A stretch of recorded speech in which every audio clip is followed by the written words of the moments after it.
This message is brought to you by Apple Card. Shave ice by the beach. A trip to the state fair. And a throwback flick at the local drive-in.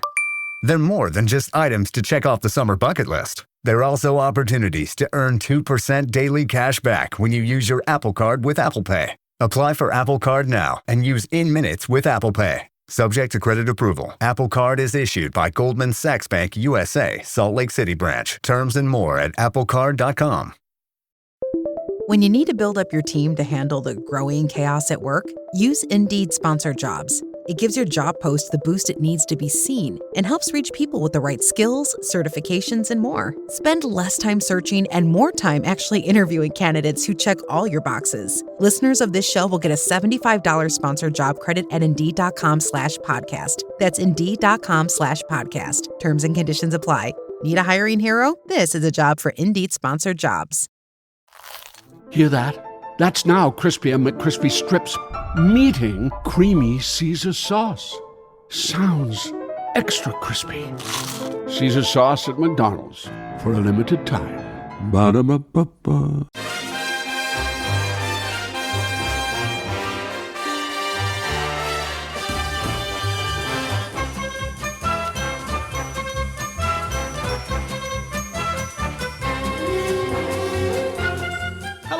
Welcome to your Matchday episode of Howie the Podcast. It's Gav and we're here to chat all about Sunderland's trip to France to take on RC Lens.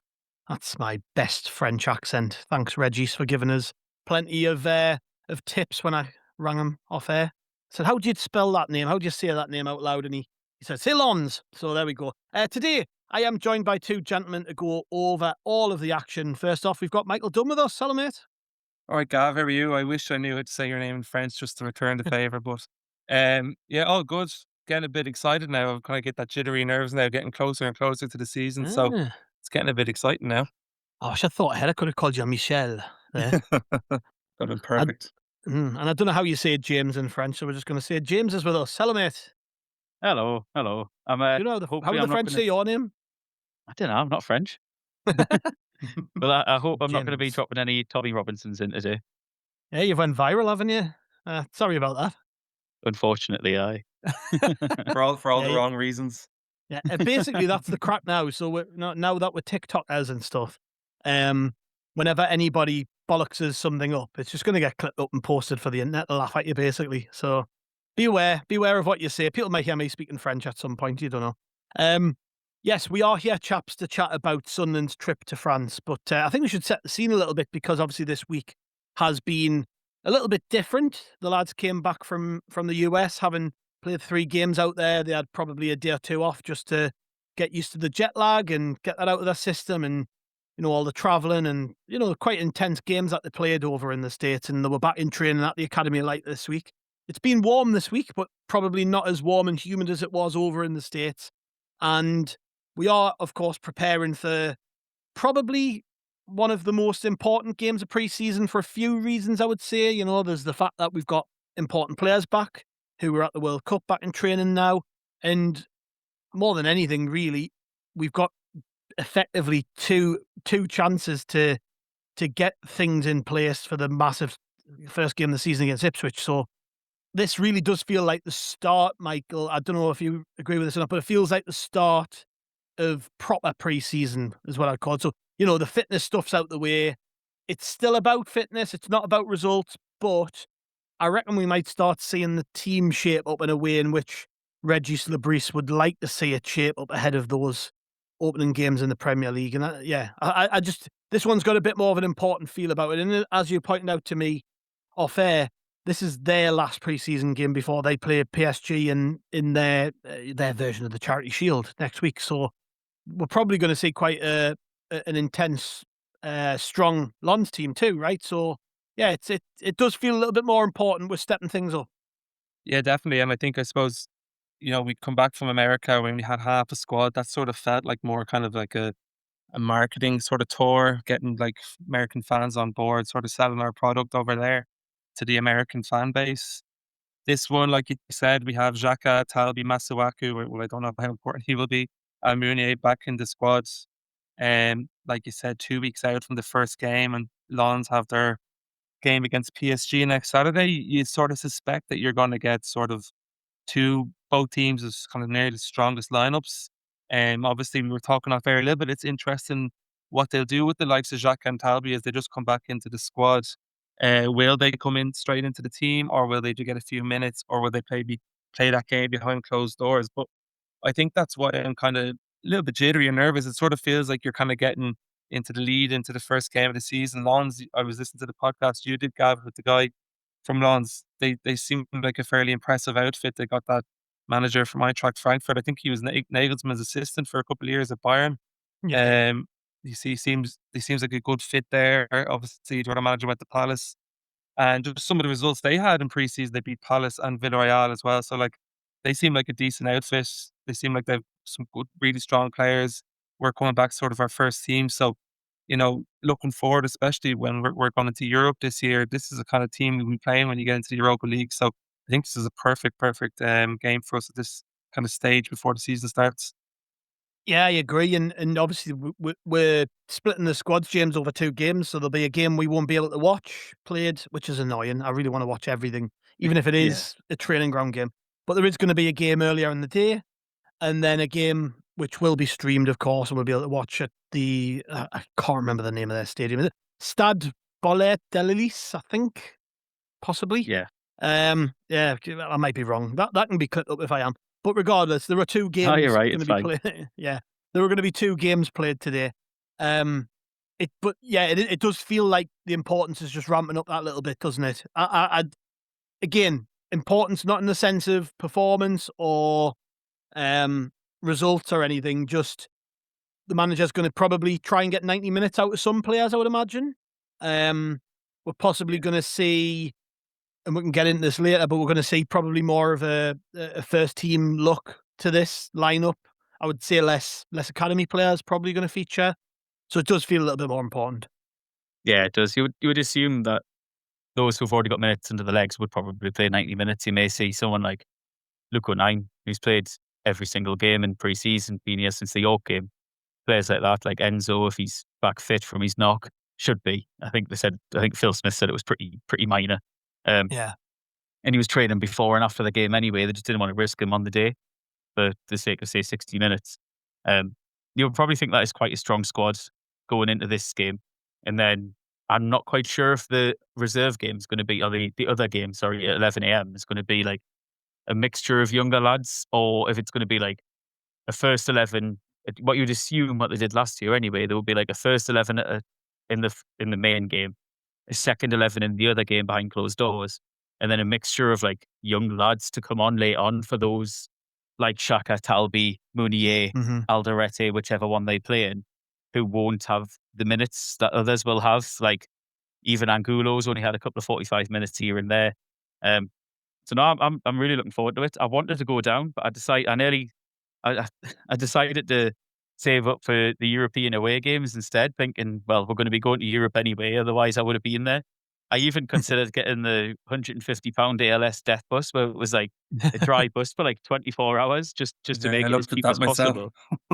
And I don't think I'm quite that sadistic yet, because but though Lons' stadium's actually quite interesting, because the Stade Bollard de l'Allee is actually like, I think it's got a capacity of like 40,000, and I think Lons itself has only got a capacity of like 30,000. So the stadium can fit like 10,000 more than who lives in the entire town.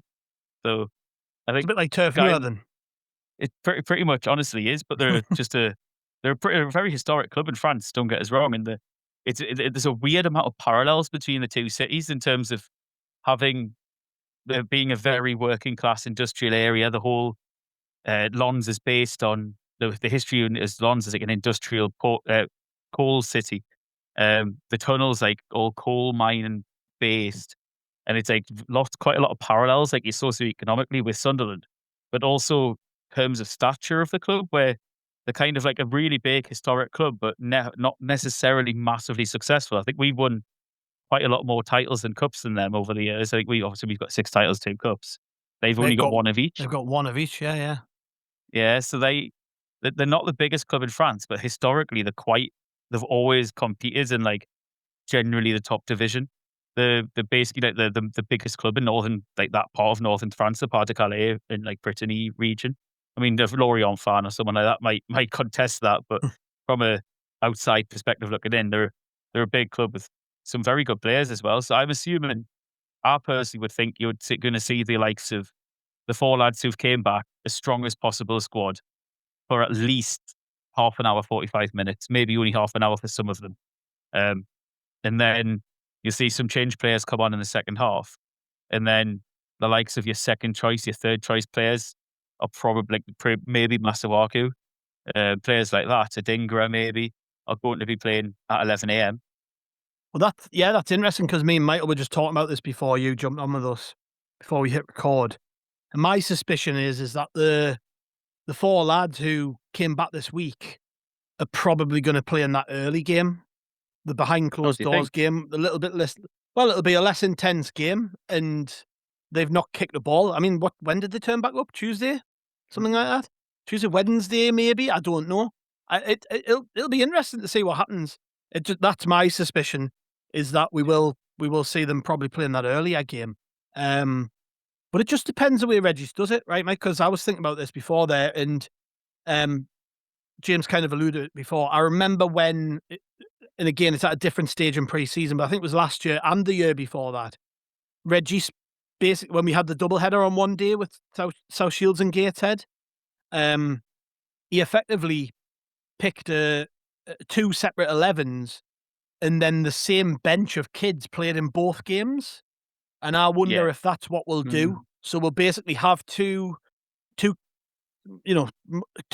different teams with a bench that will remain the same in both games, and then they'll split that game time for the young'uns ahead across 2 games as opposed to just one. I mean, it's a choice, but I mean, where's your head at with where Xhaka, Masuaku, Talbi, and Munier fit with all this? Do you think Regis will do what I said? Will he kind of split the squads, or will it be like very much a first team and then a very much academy team in the other game?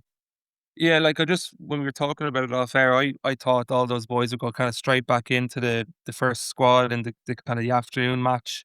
I was sort of thinking that maybe the likes, Alan Brown, Helda, Masuaku as well, Adingra, those boys would sort of be the experienced guys in the early match with a couple of the young guys. It's just that maybe, like, I mean, we're a fortnight out from the Ipswich game now. Do you think Le Bris is really going to split a squad too much with only kind of 2 weeks out from the first day of the Premier League? Maybe you will. I know you mentioned that Gateshead and South Shields games, they're usually kind of a bit earlier in pre-season. It's hard to know, really. He kind of is quite consistent with what he does, so that would sort of lend itself to thinking that your way of thinking might be the right way. He might sort of just split the teams and then have the young lads kind of get minutes in both games. But I'd imagine either way, he will go with a very strong lineup on that afternoon match anyway. I think you'll see nearly the team that he wants to play against Ipswich, because you don't have a lot of room to sort of, a lot of wriggle room, should I say, now with how close to the season we're at. So I can see nearly our first 11 that you might think start against Ipswich, bar maybe the likes of Xhaka and Mounier starting in that afternoon match. Are you glad to see the lads back, James? I know it probably goes without saying that you are, but it's just I don't know if you had the same feeling as me when I saw the pictures and stuff of Xhaka and Talbi and Munier and what have you just turning back up. I got a bit of a buzz about that. I was like, right, this is it now. They're back. The big boys are back. Yeah, to be honest, it's Xhaka, isn't it? Like, as much, I love Talbi, I love Omar, and he's back today with the lads, given an extra day off his travel time, coming back over from Assumption. Great to see Mounier, Masuaku as well. A good member of the squad. Obviously, given more. He's supposed to be back at the same time as Satiki, but was given more time off basically to engineer a move away, which never materialised. But I think it's mostly just Xhaka. Like, you could see, like, every single photo. Like, the photos are carefully curated by the club, of course they are.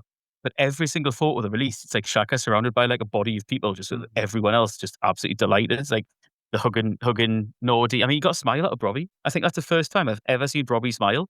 Like, even in the Mags game, he was just like, yeah, in the bend I won, I go home. And it's just, he's so chilled out and calm, like, all of the time. But I think it's Xhaka. Like, he's just got an aura about him where I think the rest of you can see the entire club just hangs off his every word, I think, a little bit, to be honest. And him coming back, it's just just makes it feel like a little bit better and a little bit safer. And it's just granite, isn't it? He's the leader of the club in everything, not just physically, but like metaphorically, spiritually. Like you could just see that everyone just adores him. Yeah. It's good to see Meunier making his arrival as well. Mike, how ripped is he, by the way? Like, it's unbelievable to see someone in that condition. He's nearly 35. He's been on his holidays. He looked like he hasn't had a day off. No, and he's absolutely huge as well. The size of him Tall boy, now. makes me look small, and I'm 6'4". But yeah, another kind of player in the same ilk as Xhaka. I was reading an interview actually this morning with Toby Alderweireld, who also used to play for Tottenham and Belgium with Meunier, and he said that he's just going to be like a second Xhaka in that squad, and I think he's going to be a massive asset. I think, because of his age and sort of profile where he plays, people are sort of underestimating the contribution that he actually might make to this team. And I think, this time next year, with the benefit of hindsight, we might look back and go, God, this guy has actually played a huge role in the squad, especially going into Europe with his experience in there. So it's good to have a player of that sort of ilk in the squad now. And I'm kind of excited how he gets on. You'd wonder how many minutes he'll get tomorrow. I'd imagine he'll be sort of bedded in slowly. But I think as the season goes on, you're going to see that he'll be a massive player in the squad. Yeah, just get your thoughts quickly, James, on Meunier. I think I've got a feeling he's going to play a massive role this season. I like he's got a bit of aura about him, and in a similar way, for me anyways, a similar way to Xhaka. Not entirely Xhaka-like, but he kind of feels like he's in that category of leader and personality to me, and it just feels right. Yeah, I mean, it's obviously curated by the clubs. They're getting very good at the marketing side, and specifically what they're very good at is the player interviews.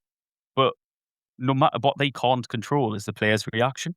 Like some younger players, some other players may be a little bit nervous or may just be not as eloquent or as well media trained. Now, obviously, he's 35. He's got over 200 appearances in European football across different intercontinental competitions. But immediately in his interview, he said, I want to be a leader. I want these players to learn from me. I want to take a leading role in the dressing room. Like, yeah, he's probably been told to say something along those lines. But the way he's saying it, his whole interview in general, to be honest, was probably one of the best interviews I've seen from a new signing at a club. It wasn't just like, here's an aphorism. Oh, yeah, really excited. Love the Premier League. Big club, great fans. It wasn't just like obvious answers. He was going a little bit, probably too much into depth, to be honest, about how he's going to impact not just on the pitch. And I think he knows, look, he's not daft. He's 35. He's not going to play every single game. But looking at the fitness levels, looking at the shape he's in, the experience that he's got, for international experience, everything, the competitions that he's played in throughout his entire career, he will want to play as much as possible. He will want to be another influence on the squad, just like Xhaka is. And I think genuinely the only downside about the whole signing is the fact that he is already 35. But look, Xhaka's 34 from September onwards last season. And he covered, by ratio of minutes, the most ground in the entirety of the Premier League alongside Siddiqui. By ratio of minutes. I mean, until Siddiqui went to AFCON and Xhaka got injured, they had covered the most distance out of anybody. One of them's a 21-year-old now, and the other one was 34. Like, if Meunier, we mentioned, he looks like a Greek god. If he can put in that sort of performances, those sort of physical aspects, then there's no reason to say why he can't play for a couple of more years at the very least. So I think it's a really smart signing. I can see, and I really rated Gertrude as a footballer. His intelligence, his personality on the pitch, his passion. He was a very passionate footballer, and then his ability, of course, but also his versatility was very, very handy for us over the course of the season, especially during the AFCON period. But if we're looking at, say, trying to get in a winger for 40 million, a left back for 30, if these links are to be believed, then it seems like it's just a wise decision to forego the 20, 25 million or whatever it was for Gertrude in the end and get a World Cup, Champions League, Europa League, Ligue 1, um, Bundesliga veteran in, who's obviously still able to play. He's played, Yeah. 30-odd games last year for Lille in a very successful season in France. So I think he was named, I believe, if I'm correct, he was named in L'Equipe's team of the season or something. Oh, he's the highest rated fullback for L'Equipe, which is like famously very hard to do because they give like, someone could score a hat trick and they give you like a 7 out of 10. So he's no, I'm really, really excited. I'm hoping he starts, to be honest. I guess that's what I was kind of wanting before. I was hinting at. I want to see Meunier start. I want to see Xhaka start. I want to see these players start. I want us to go as strong as possible in that game, and then play the other sort of people who are going to fill in around the squads in the other game, because it's kind of this. We've had a good pre-season so far. Every single game's been high intensity, really good workout. Even York City was a high intensity match. Specifically, the first sort of 20 minutes after we scored, they really pressed us high, and we had to change our formation to go and get a couple of more goals. The only problem, though, is it's kind of the second year in a row where it's been quite disjointed. Obviously, last year, the majority of the players weren't signed or would kind of come in drips and drabs during the course of pre-season. Even if you're looking at playing like Hull away, we still had Huggins or Dan Neil starting, who never played a single minute in the Prem. You still had like the variety of Joneses starting when we went on tour. And then this year, because we've been a victim of our own success, really, having 12 players go to the World Cup, then it's been disjointed again, seeing them come back in their drips and drabs. So these two matches are huge. And hopefully the players who've came back from the World Cup, who've had to play during that time, that 5.5 weeks, or whatever it was in the end, will obviously come back fresher, fitter and sharper than, say, Luke Ballard did when they first started training. But it's still been another month since then. So they're going to need to catch up quick, because you'd expect probably Xhaka to start as captain against Ipswich in 2-3 weeks' time. Yeah, right. Well, we'll quickly shoot for a break, and then when we come back, we'll try and work out what the hell Regis is going to do. And you were the only people who can see this, but I've actually, look at that. It's all on my whiteboard here. I've had to map it out because there's not a chance I would have kept track of it. So when we come back from the break, it is in French. Yeah. Enzo Lefebvre's written on there. Okay, we'll see you back after the break. See you in a minute. This message is brought to you by Apple Card. Shave ice by the beach. A trip to the state fair. And a throwback flick at the local drive-in. They're more than just items to check off the summer bucket list. They're also opportunities to earn 2% daily cash back when you use your Apple Card with Apple Pay. Apply for Apple Card now and use in minutes with Apple Pay. Subject to credit approval. Apple Card is issued by Goldman Sachs Bank USA, Salt Lake City branch. Terms and more at applecard.com. When you need to build up your team to handle the growing chaos at work, use Indeed Sponsored Jobs. It gives your job post the boost it needs to be seen and helps reach people with the right skills, certifications, and more. Spend less time searching and more time actually interviewing candidates who check all your boxes. Listeners of this show will get a $75 sponsored job credit at Indeed.com/podcast. That's Indeed.com/podcast. Terms and conditions apply. Need a hiring hero? This is a job for Indeed Sponsored Jobs. This episode is brought to you by Perfect Bistro Cat Food. Hey guys, today I'm interviewing my cat about his perfect bistro food. Percy, you seem to be a big Perfect Bistro fan. Care to comment? Totally. What do you like about it? You love the high-quality ingredients? And the delicious flavors, of course. Yeah, that makes a ton of sense. Listen to Percy, guys. Visit perfectbistro.com to try it for your cat. Hear that? That's now Crispy and McCrispy strips meeting creamy Caesar sauce. Sounds extra crispy. Caesar sauce at McDonald's for a limited time. Ba-da-ba-ba-ba.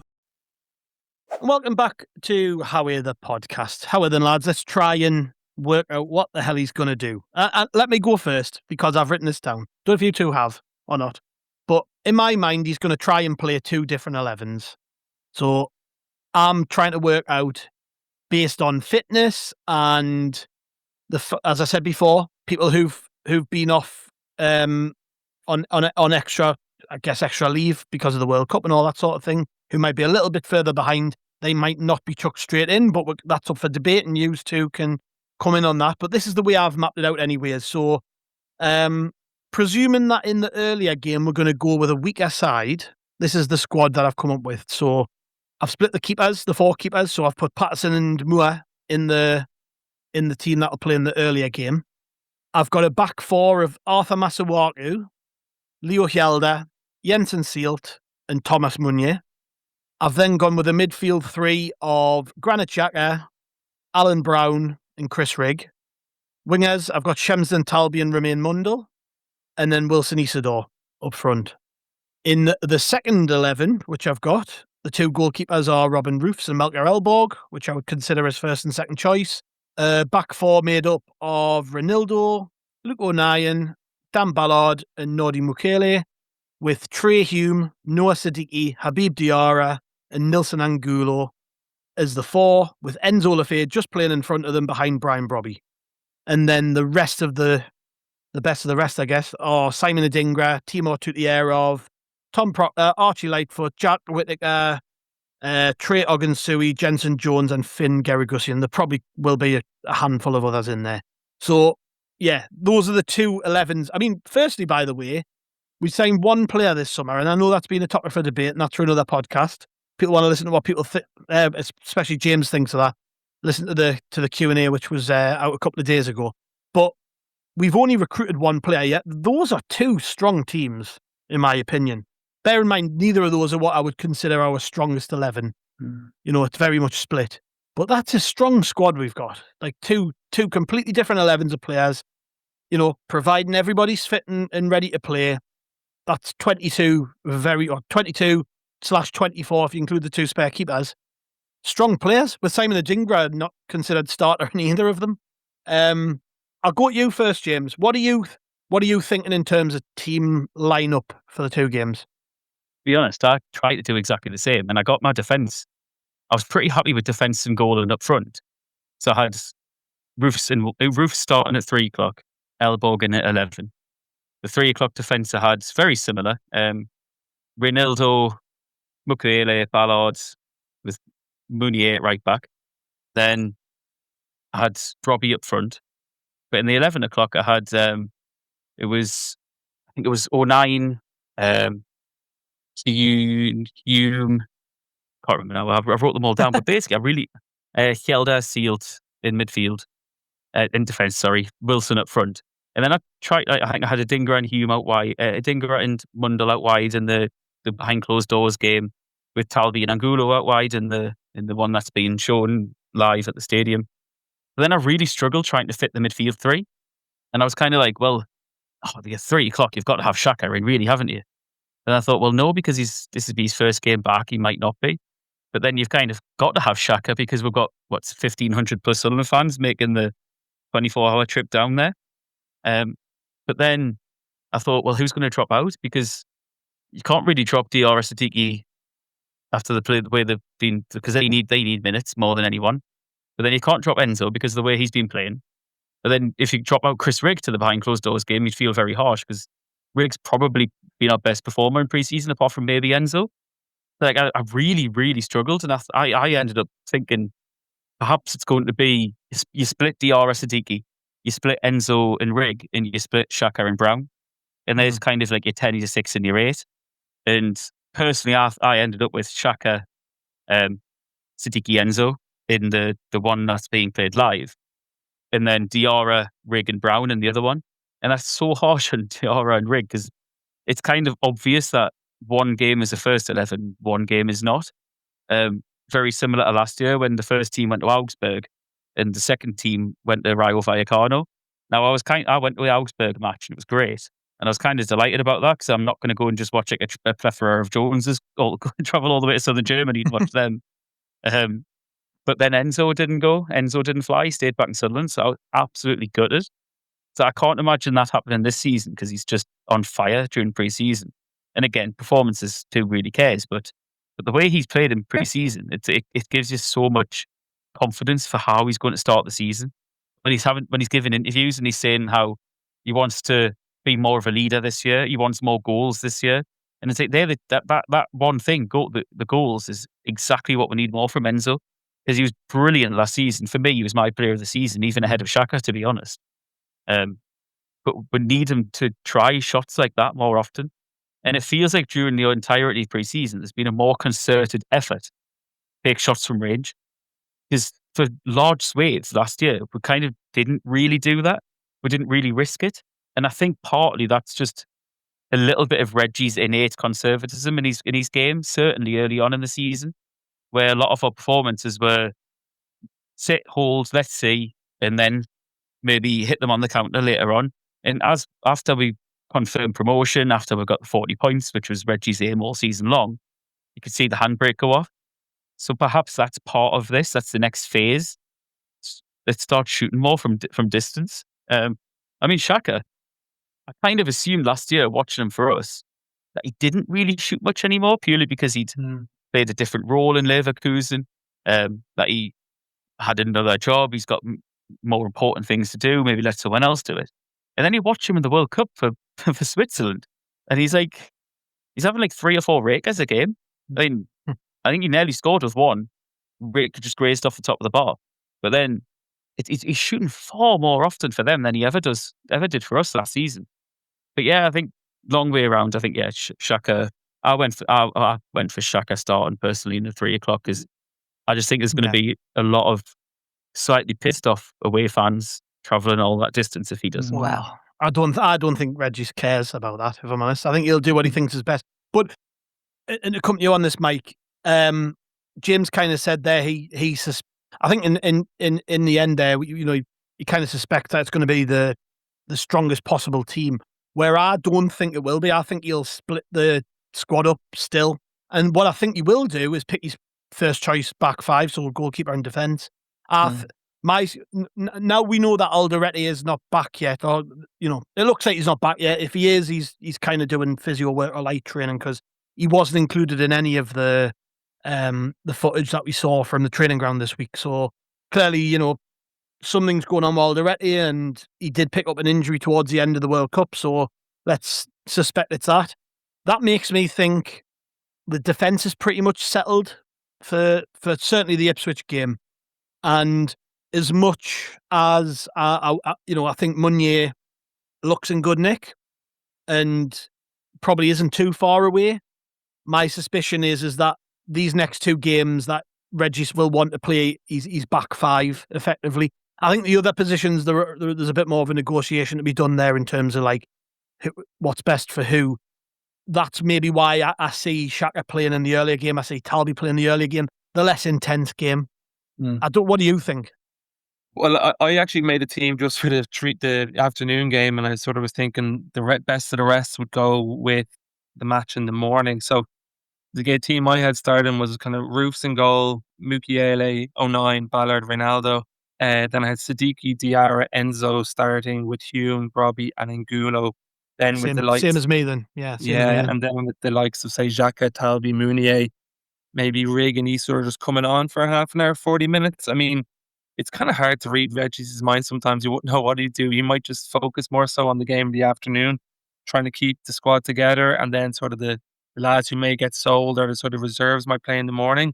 Or he might, like you said, play the likes of Xhaka and Talby in the early game just to get minutes into the legs without sort of, tiring them out so quickly as they just came back from the World Cup. But I think you're right. I think that kind of defense of Roofs, Mukiele, O'Nien, Ballard, Ronaldo probably start again Rennes next week and then start again Ipswich for the first game of the season. Sort of the positions I'm kind of curious about what happens over the next couple of weeks is what do you do with that sort of midfield 3? Obviously, James has mentioned there, Enzo, I agree with him, was probably our best player as the season went on last year. And I'm just so excited to see how he plays this year, because I think he'll progress even more so, to the point that he'll nearly be in danger of losing him next year, because I think the top clubs will start sniffing around him. But like, you got Siddiqui there, you got Diarra, and then you obviously have Xhaka to come back. I mean, it's kind of, 4 into 3 doesn't fit. Do you push Enzo out wide and then have the trio of Siddiqui, Diarra and Xhaka, or is it maybe Diarra that drops out? I think it's quite interesting to see what happens over there, because obviously Enzo was sort of, solidified, nailed down his spot in the team But I also think his best position is just playing under behind Robbie, where the two of them sort of formed a bit of a connection as the season went on last year, and you could see that kind of building. I would rather him playing just behind in the midfield three rather than on the wing, because I just don't think he has the pace nearly outside. I know he tends to come in anyway, but I'm kind of curious to see what he'll do. Maybe even in the next couple of weeks, will we see kind of Xhaka, Siddiqui, and Diarra start in the middle with Enzo out wide, or maybe will we get Enzo maybe in the position he probably prefers himself, which is just behind Robbie? Yeah, it's interesting stuff. I guess time will tell who's right on this, but it's interesting just trying to work out what he's going to do. Again, I suspect, knowing the way they are, they're not going to. He doesn't like to just chuck people in, and they're very, very patient with fitness. This lot, they don't, and Jack Munier, Masuaku, and who have I missed there? Jack Munier, Masuaku, Talby, of course, yeah. right? So bear in mind, pre-season is usually about fitness. They'll have done those four anyways. They'll have done quite a lot of running early in the week. There's going to be a bit of travelling to do, so that might impact upon training. And then ball work tends to, in a normal preseason, doesn't tend to come immediately. This isn't a normal preseason, obviously. So I reckon at most they're going to get half an hour. You might be right. Like they might travel with the stronger squad and play half an hour, and it may be the case that Enzo missed the last game, so he might not get a full match. Angulo has been kind of eased back in. He might not get a full match. Same for Siddiqui and Diarra. They might not get a full match. So that does free spots up for players.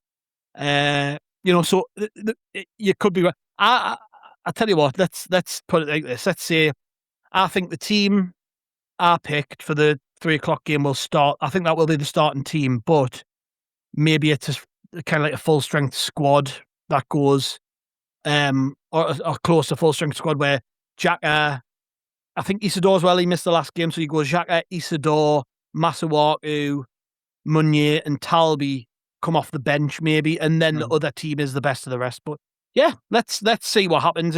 I quite like trying to work these things out. I think above all else, it again, to all these people who are panicking about the squad, we've got such a good squad.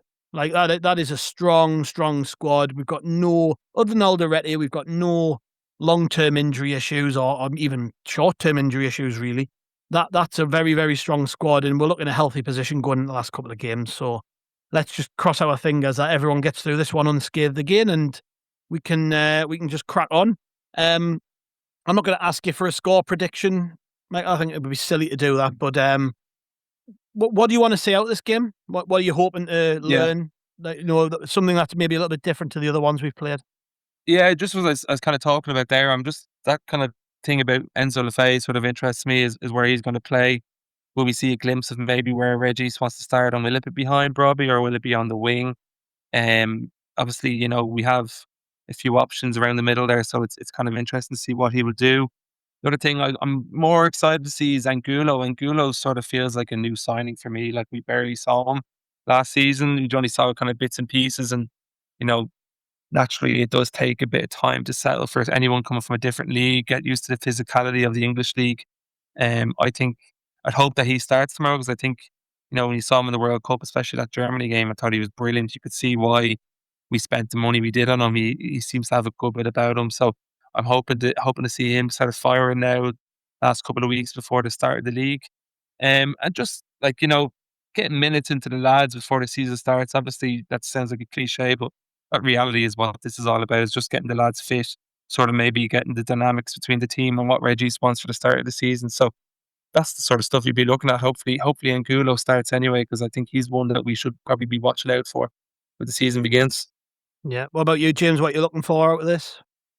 It's interesting to try and gauge, because Reggie kind of likes continuity, so I think you might be right, Gav. And I always harken back to the Mags away last year when we had Nordi was injured, I think Ronaldo was injured, Enzo was injured, Roofs was injured, like 4 or 5 players. All of them, apart from Roofs, made it back onto the bench. But he stuck with who he had. He stuck with the team that he had all week to train with. So I think mayhaps he might even do that into the start of the season.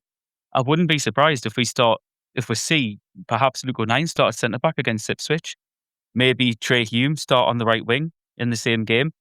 Purely because it is, again, that continuity. And I know a lot of people don't like Hume on the wing. I know, obviously, by ability, of course, Nordy, Alderete and Ballard are better players than Luke, more suited to the Premier League as well, with the style of play, with the physicality. Maybe not the passing range. Luke's probably got the best out of all of them on that, and I'll die on that hill. So I'm looking forward to see, personally, if Hume does play on the wing, I'll be excited to see that, because I think we spoke about it before on different podcasts. Hume doesn't really play as a winger when he plays on the wing. Like that goal he scored against Chelsea, he's practically came in so far. He's playing like a second striker. Luke's still up for the corner from the corner or the set piece that we just had. Gets the flick on Hume with the first time strike. Lovely goal, one of the better goals we scored in terms of the pure finish alone. So I'm actually, if he does play there, looking forward to that. But to be honest, mostly, without going for the niche answer, it's just seeing Xhaka, Talbi back in red and white, seeing the first look of Mounier, I think, as well. I think I really want to see where he's at, where those four are at in general after being at the World Cup, but particularly Mounier. I think that'll be exciting to see. So I'm hoping he's not in the behind closed doors game. I wish it was just on SAFC Live, like just put the stream up a couple of quid and get it on there. But I don't know if it's being played at the stadium. It may just be a training pitch where they obviously don't have the facilities or capability to do that. But yeah, that's it really. And then just a little bit more of Big O'Brien just twatting defenders out the way. Yeah, that would be nice. That would be nice. That was going to be mine actually. Yeah, just more Brobby basically. The way that he ragdolled. Who was it again? It was Was it Callum Doyle? Was it? The Wrexham player, yeah. The lad who used to play for Coventry, Hyam. Was it Hyam? Hyam, yeah. Yeah, that was good fun, wasn't it? More Brobby and hopefully some more goals. That's all I want to see. Maybe be a little bit more clinicality to our forward play, because I actually think right throughout pre-season we've played some lovely football, but there just hasn't been that killer touch at the end, particularly from Brobby, but he's only played a couple of games. He looks a bit rusty from that perspective. So, yeah, maybe a goal from him would be nice, and just a little bit more of a finished product from us as a unit, because we've looked all right, yeah. And again, performances don't necessarily matter, but as we do edge closer to the season starting, you want to see some hints, don't you, that everything's going to click. So that's what I want to see anyways. But anyways, chaps, I think we've gone on quite enough, and we've kept the good people for long enough. So thank you very much for joining us today. It's been lovely as always. Thanks, Gav. Yeah. Cheers, mate. Thank you to our listeners for joining us. We'll be back with a reaction pod. It won't be out immediately after the game. We're going to save that for Sunday morning, or if you're a night owl, it'll be out at about midnight on Sunday. So it'll be out very, very early for anybody who wants to stay up and hear it. But if you're staying up to listen to us talk about a pre-season game against Lons at midnight, then I don't know what to say about you, basically. Thank you. That's what I'll say to you. Otherwise, if you will be in bed at that time, it'll be there on your feeds in the morning. We'll have pods on Monday, Tuesday, Wednesday, Thursday, Friday, all the way leading up to that Rons game as well. So we've got everything coming up that we normally have in our coverage. You can get our written stuff over at rokerreport.sbnation.com. We are at Roker Report on all your favourite social media channels, including TikTok. We're now on TikTok. So if you didn't already know that, we're down with the kids and we're TikTokers now, which is where you can hear James talk about Tommy Robinson again, which has been a personal favourite this week. Thank you very much to our listeners. As I say, we'll be back with another pod tomorrow. We'll see you then.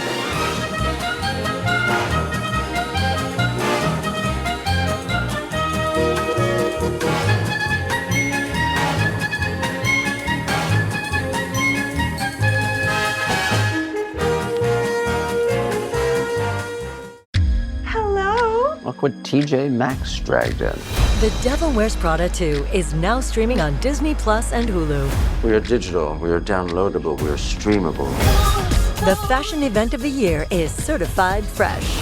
Pull yourself together, we have work to do. Critics say it's smart and witty and the perfect sequel. That's all. Get runway ready for The Devil Wears Prada 2 on Disney Plus and Hulu. Rated PG-13.